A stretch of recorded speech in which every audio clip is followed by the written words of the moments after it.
I think this rebrand's pretty bad, and I want to hear even worse rebrands or better rebrands. I don't know. Yeah. Aiden, you want to start? Yeah, where does it fall? Okay, so we've each selected 3 of the worst rebrands that we could think of and did a little digging on, as to how it turned out and how we would rate them against this. My first company, Johnson&Johnson. Okay. What? Okay. For audio listeners, Johnson&Johnson, originally, the old one is like a cursive font. So and the new one, now it's an Arial font, like all the others. Yeah. So I think realistically, this is the least bad of the 3 that I picked, and it's very simple, right? Yeah. Red cursive text to red plain text. Yeah. That's all it is.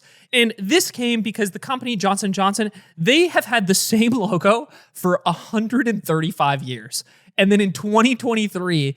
Decided to make this change. 135 years with that first logo. Isn't that crazy? It looks great. It's not even like complex. It doesn't have any of the issues that you might have. Doug, and that's the thing. As we dig into the reasoning here, Johnson&Johnson is a much larger company than I think we think about a lot of the time. It's a company that doesn't just sell like baby wash. That's the first thing that comes to my mind is those types of consumer products. They have a huge like med tech side of their company and a huge pharma side of their company. Okay. They famously made the worst of the vaccines that you were allowed to take for a while. The only one that caught, Dude, I remember when everyone was vaccine shaming based on which one. You were a cooler person if you had Pfizer. Yeah, if you were J&J pleb. Poor. I love all the like stuff and like conspiracy stuff around vaccines, and it's like they did make a bad one. They took that one back. Famously, they made a vaccine that was so bad that it had to get recalled. And in an effort to merge these different sections of their company, they changed like the branding of their pharma side of their company, and they wanted to unify everything. And then when they did that, they switched to this logo. And I think something funny about these large companies is they spend so much money on these rebrands and like reorganizing it. And in a blog post from the company, they explained a few things behind this. So I wanted to read just a couple quotes from that blog post as to why Johnson&Johnson changed their logo. The new logo is modernized for this next chapter. Each letter is drawn in one pen stroke, creating a contrast that delivers both a sense of unexpectedness and humanity. The company will embrace both the long and short form versions of the logo, expanding and building more equity around a short form J&J to show up in more personal, contemporary ways, especially in digital interfaces. It's so personable and contemporary. And then my favorite, ampersand. The new ampersand captures a caring human nature. It now presents itself as more globally recognizable symbol and represents the openness of the brand, as well as the connections that that bring the company's purpose to life. Dude, what a fucking job. Can we just be real? This is why they changed it. People can't read fucking cursive anymore. That's why they changed it. We have reached an era of society where most people are uncomfortable with cursive writing, and they decided to change the logo. I think it's a lot of language to say that. And I think for people, naturally who you don't see the openness of the ampersand? You don't see you're not being very open to the ampersand. It just feels like it doesn't have a lot of openness. Am I crazy? Dude, it's bigger. They made it bigger. Can you imagine getting paid like $30 million to type in Times New Roman Johnson & Johnson and print it out? That is not an exaggeration. No. These companies get paid this much. It's millions for these rebrands. They made each one in one pen stroke. They wouldn't dare type it out. Honestly, I think this is one of the least bad because I think while there was some pushback, I don't think anyone is like that deep of a fan of Johnson&Johnson to like care, right? Yeah. And I think if you were just glancing at stuff in the supermarket, you might not even notice in your peripheral that they changed anything. I hadn't noticed. Right, exactly. It's not. And then I think the company and its profits, did anything about the business change? No, the profits have continued to go up since this. And I think so much of their business is like, you're not going to like their pharmaceutical factories and like looking at the logo that they print on the You don't have pills. a strong brand attachment to. So I think as far as bad rebrands go, I think this is one of the least bad offenders. And I will put this in, okay, higher up is worse, right? Higher up is the worst. This would be the worst rebrands. Okay. So I think we can safely put this one in the D tier. And I think if you can't read, I might say C. The only reason is because of the amount of history. Like having that's exactly what I was gonna say. 140 years. And again, Cracker Barrel is a 50-year-old company that is capitalizing off of nostalgia. It at no point was like part of American history. Woke took away cursive. I mean, can you imagine if Coca-Cola changed their iconic script font to Coca-Cola type? Yeah. I would say C. I'll vote C as well. It's 100. Once you tell me 100 years, like I was on your side till 100 years. Johnson&Johnson. Johnson&Johnson. Shady rebrand. All right, I have a weirder Doug. one. Imagine it's the 1940s, okay? You come up with a candy. World War II. World War II. You come up with a candy that has a chemical in it that, as far as I can tell, is not safe for consumption anymore, but it kind of suppresses your appetite. Okay. And it helps you to lose weight because you have less appetite. What would you name your company? Novo Nordisk. It helps because it helps you to lose weight. Version of Sort of like helps you lose weight. Like aids or assists you with losing weight. Yeah. I know what this is. You would call it AIDS. AIDS, because it aids you with your weight loss journey. And in the 1940s, this is a really good idea. And so then the years go by and you just your company keeps growing. It's going really well. It was doing well, right? It's funny because in the 1940s, it's like you just have no idea the SEO destruction that's coming 40 years from now. You're on the Titanic as the iceberg of the 80s is coming. And then there's this weird thing gay guys keep getting until eventually there's a massive celebrity who gets AIDS, and suddenly there's like 100,000 AIDS cases in the US in the 1980s. It becomes a massive, massive deal, right? And there's a lot of, I would say, even paranoia around AIDS. So as you can imagine, suddenly people became uncomfortable with consuming something called AIDS during the midst and height of the fear of the AIDS pandemic. Sales start falling dramatically. This starts hurting the company. Clearly a rebrand is needed. And what they do is they swap to Diet AIDS. I looked at the old newspapers from 1988. That can't be true. The AIDS pack. No, I looked at the newspapers. I read there's copies of them. AIDS packages will soon have the word diet stamped in front of AIDS. That's what they did. They didn't change stamped on. Well, no, but like in the things, it doesn't have a picture here because it was brief. Spoiler alert, AIDS went out of business very quickly after this.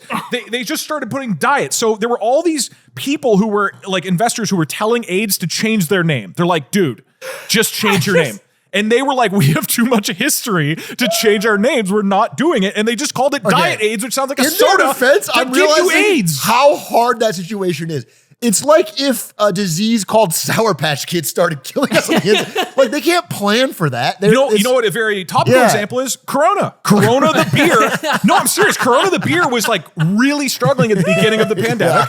Until eventually they got everybody to start calling it COVID. So I think what they should have. Dude, imagine big Corona is the like, push as to why we call it COVID-19. COVID-19. So look, they were in a shit position, but I think the obvious thing is that you changed your name from the debilitating disease that is killing people. You don't put diet in front of it. You have brand equity. And it's like you're just starting over. You're just a new company now that has nobody knows about. Yeah, but you could still be like now known. Putting diet AIDS. No, I agree. And by the way, I checked. Diet Coke was out at this time. So people already knew that Diet Blank is like a soda. So calling it. It's like, I'm just picturing the world where you have like, you're launching your new soda company in the 90s and you're like, yeah, what if we called it SARS? Yeah. No. It's Diet SARS. Diet Cherry SARS. It's good. What do you guys think about this one? I think of all they were screwed either way, external circumstances. I think they needed to change their name entirely. Maybe start it with AIDS and like A for AIDS. I can put in B or A. You can do a whole marketing campaign. I'm imagining like taking out a page in a newspaper and it's like, it's with a Y. That'd be kind of funny. So I should mention, because of AIDS, the disease, this did briefly boost sales and then promptly crashed them. There was like a brief period where people are like, oh, cool, AIDS. Like, I'm more aware of that. It's in the consciousness. Oh, because of that reason. I would give it an A or a B. Aiden, where you feel? That has to go an A. Because you're looking the problem dead in the face and saying, no, we will continue on. Saying diet. Yeah. This diet will do it. Okay. This one is possibly monetarily one of the worst rebrands of all time. Most companies do a rebrand when times are tough. This is a company that did a rebrand when times were good and got no result for it. This is Tropicana Orange Juice. Yeah, you're right. In 2009, this is the Great Recession, but orange juice sales were good. They got rid of the iconic orange with a straw out of it and put a glass of orange juice on the front.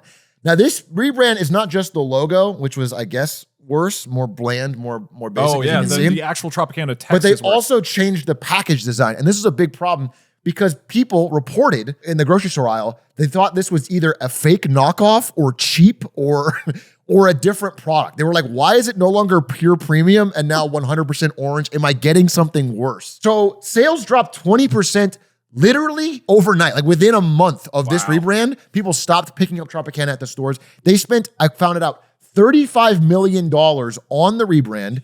Then they spent another $30 million on advertisements for the rebrand. Then they lost $50 million in sales immediately.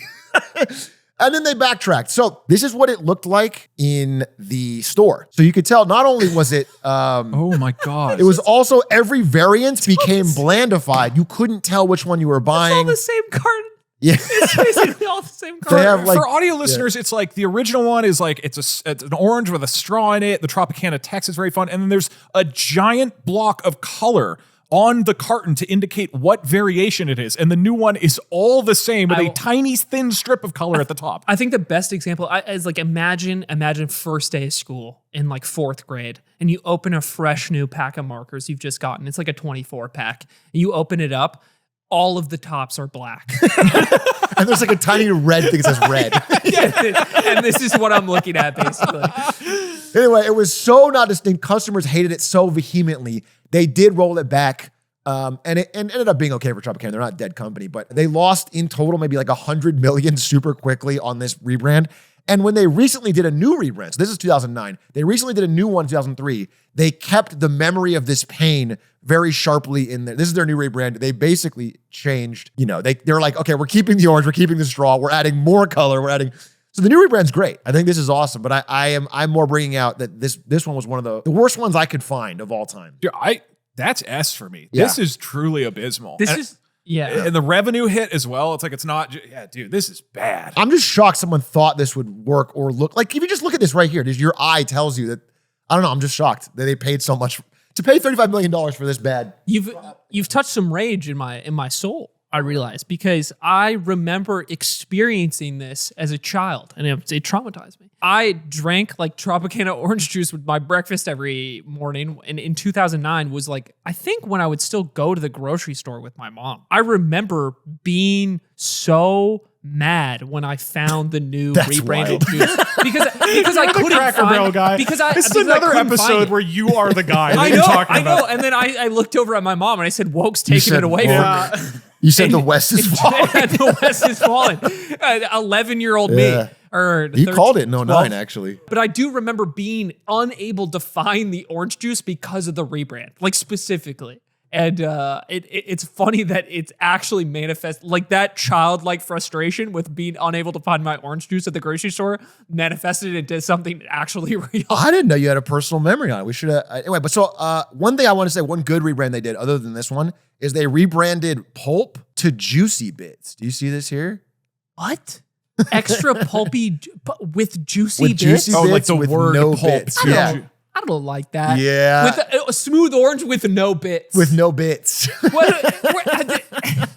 I always thought pulp was a gross word, and now I like it. I want my juicy bits. I like pulp, but I don't like saying it. That's like one of those Australian noun rebrands they'll do where Australians, like, it'll just be called brekkie on the menu, and it's like, we can use normal words. We can. It's okay to use. It's okay to say pulp. Yeah. Or when you're like in Applebee's and you have to order like a 9-part name, like the fun fries with the, whatever. I want fries. Chips and dip, please. All right. We got it. Yeah. Okay. So number 2, we have Gap.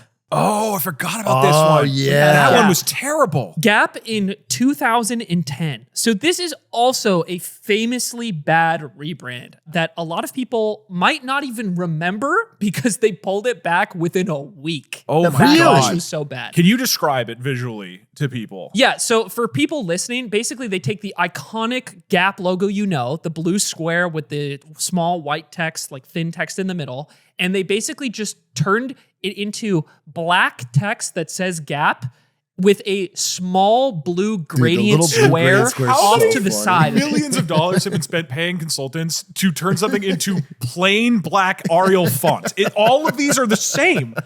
Yeah, this is like I can make this in Google Docs. Yeah. Like They probably did 5 minutes before it was due. They were partying for 4 weeks. Like, shit, we got that Gap presentation tomorrow. Cocaine on the table. God. Dude, what if we just did it in word art? So the thing with this is, starting in 2008, after the financial crisis had come into play, Gap is seeing a large decline in sales. And in 2010, they think, let's try to freshen things up by just changing the logo. But one of the big problems with this rebrand at the time is that they changed literally nothing else. This logo change came with no announcement, no explanation as to why they did it, no reason as to why this was specifically the logo. Nothing changed inside the stores. There was literally nothing besides them changing the logo. And estimates range in how much this cost them. The scary number you will see online is they spent $100 million on this rebrand. However, if you look a little closer to that, that seems to be an overestimate. Okay. That was the expected spend with all the reprinting and things that they were going to have to do. But they didn't with do it. Following through the execution of the logo. But it's estimated to be tens of millions that they spent on the rebrand up until that point. To which, after a week, they just walked it back and went back to the old logo. They also saw a 10% dip in their stock price when this happened. The former director of marketing at Netflix, when he saw this, or when he was evaluating it, said, rather than make a strategic shift followed by a signal to consumers, they just signaled first, which only served to confuse consumers more. People saw the same website, the same stores with the same merchandise, a lot of the merchandise with the old logo still, but all of that painted under this new logo. It just didn't make any sense. And I think this is a good example of, if it's not broke, like don't fix it. I think there's maybe a stronger argument of like, if sales were declining, the company wasn't in a good spot. Like maybe you do need to revisit something, but to just do this with no explanation. No, like if it is broke and you want to fix it, so you can change the brand to signify that, you have to change other things to tell the consumer this is different now. Check us out. But if they go and see the same stuff with a new logo, you just lost your. Did you also throw a temper tantrum when you went in Gap? This is only a week long, so I don't even remember. It's funny because even if you were a really big fan of the brand, like it's like if you were like an adult or like a kid not on social media or like not checking Gap's you wouldn't website, even notice. You might not even have known this happened because they revoked it so quickly. It would have been funny though if we had a Slumdog Millionaire thing where every one of these you have a different memory from your childhood. This is how this traumatically affected me. It's like finally I have an outlet for this. Like as brand. we start describing it, he starts his eyes widen like I forgot. No. Like the guy in Ratatouille. Yeah. And so I would personally put this one, I think because they walked it back and they didn't have to live with the consequences for very long, I would put it in like B. B feels solid. B sounds fine. Yeah, to this me. is just middle of the line terrible. Yeah. My next one is simple. If you're an electronics store, you got to feel like you're modern and you're hip, and they are the place to go for people wanting the future, which is why when Radio Shack, the electronics company, started to really struggle, right? Like kind of in the early days, they were a little more like do-it-yourself kind of vibe, but they were late to like the digital media. They were late to make they didn't make a website until 1999, which is kind of crazy for a company that is trying to sell electronics and be modern. So in 2009, they launched a campaign where their new nickname is The Shack. They dropped the radio and they just call themselves The Shack. And I would argue that this actually does not help modernize things. And it might sound like it's like something in Jerry's backyard that you would try to avoid and not an electronics store that you should go to. I'm going to go get my new TV at the Shack. Sounds like you're stealing it or something. Sounds like it sounds like you're going to rob them or that you're buying. It's like fenced goods. It's like you're winking when you say it. Like I'm going to the Shack. Yeah. And for spoiler alert, people don't know, Radio Shack did go out of business about 6 years after this. Really? Yeah. Didn't Even end up with the working out. The rebrand? Shack did not land. This also, they didn't change anything in the store. It was just like, call us The Shack now. I like that it still says it's Radio Shack, The Shack. Yeah, it was the tagline, our friends call us The Shack. You have bad friends. That's not a good campaign. That's not a good rebrand. This isn't the worst, but I would say this is C or D. Like, it's bad. Do you know when you walk into a Best Buy and there's that second store at the back of the Best Buy that like sells fancier, higher end products and its brand as its own thing? That's what this reminds me of. Like because it still just says Radio Shack in the corner with the same old logo, it's like they're trying to do an offshoot of their own store. It's like the opposite of that. Like it's a place in the back of the Radio Shack where it's even worse, more off-brand goods. This is like the Air Canada Rouge. It makes their main store nicer by comparison. Or like Horizon Airlines of Radio Shack. Thank God I don't have to go to the Shack. I'll just go to Radio Shack instead. Yeah.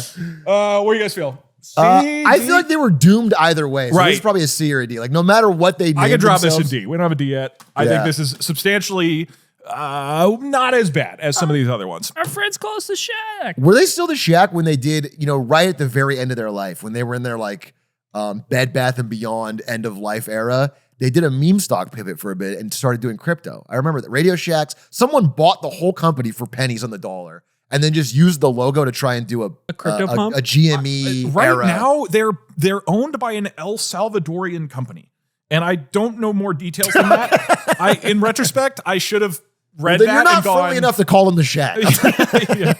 That's actually, they actually rebranded. They're doing those like crazy prisons down there now. And it's Dude, the Shack as an El Salvadorian We're going to talk prison. later in this episode about how Kilmer was sent to the Shack. it's an evil company. I'm telling you. That's crazy. They've gone dark. This is one of my favorite brands of all time. I think it's one of the funniest branding stories. It's been a saga. It's a roller coaster. Every few years, you get a new little update to it. The HBO Max rebranding saga is just juicy. It's just fun to me. They were HBO in the 90s, a well-respected, home box office. You can get movies on TV and get the thing. Then they became HBO Go with the advent of digital. Then they became HBO Max. No, you skipped one. So I skipped one. HBO Now. HBO Now, that's right. Yeah, sorry, I had a picture of all four. And then HBO Now, and then HBO Max. And then David Zaslav buys the company or merges it with Discovery. They said, the HBO brand is too high quality because we're going to put Dr. Pimple Popper on here and home renovation ones and fill that up. So we can't have HBO on there. It has to be a separate thing. So now it's just Max. They lost a huge chunk of subscribers overnight. People thought they were being charged for the wrong thing or they didn't know what they were People wondered where their HBO was. They only wanted to watch Game of Thrones and HBO shows. They didn't know what was going on. And then very recently this year, flip it over, they brought it back. It's now HBO Max again as of like a month and a half ago. Do you know how are they doing now? Like, did in the long run of the last couple of years, has this really hurt them in their business? Well, it's tough to say. I would say all streamers other than Netflix are losing money. That includes Disney Plus, which has maintained a brand. That includes Paramount. That includes all of them are losing money. So it's hard to say whether this would drastically have changed one way or another, but it didn't help.